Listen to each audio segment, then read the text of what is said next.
একজন বিখ্যাত তাবেয়ীর কাছে একজন লোক এসে জিজ্ঞেস করলেন, আমরা আল্লাহ তাআলার কাছে দোয়া করি, কিন্তু দোয়া কেন কবুল হয় না? তখন তিনি বললেন, 10টি কারণে তোমাদের অন্তর মৃত হয়ে গিয়েছে, যার জন্য তোমাদের দোয়া কবুল হয় না। তিনি বললেন, সেগুলো কি?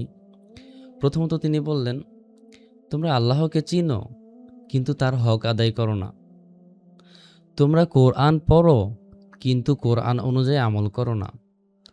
তোমরা রাসূলুল্লাহ সাল্লাল্লাহু আলাইহি ওয়াসাল্লামকে ভালোবাসার দাবি করো, কিন্তু তার সুন্নাহের অনুসরণ করো না। তোমরা শয়তানকে শত্রু জানো, কিন্তু তারপরও তার অনুসরণ করো। তোমরা জান্নাত চাও, কিন্তু তার জন্য কাজ করো না। তোমরা জাহান্নামকে ভয় পাও, কিন্তু গুনাহ ছাড়তে পারো না। তোমরা অন্যের দোষ খোঁজা নিয়ে ব্যস্ত থাকো, নিজের দোষ ভুলে যাও। তোমরা আল্লাহ তাআলার নেয়ামত ভোগ করো, কিন্তু শুকরিয়া আদায় করতে ভুলে যাও। এবং তোমরা মৃতদেরকে দাফন করো, কিন্তু তার থেকে শিক্ষা গ্রহণ করো না।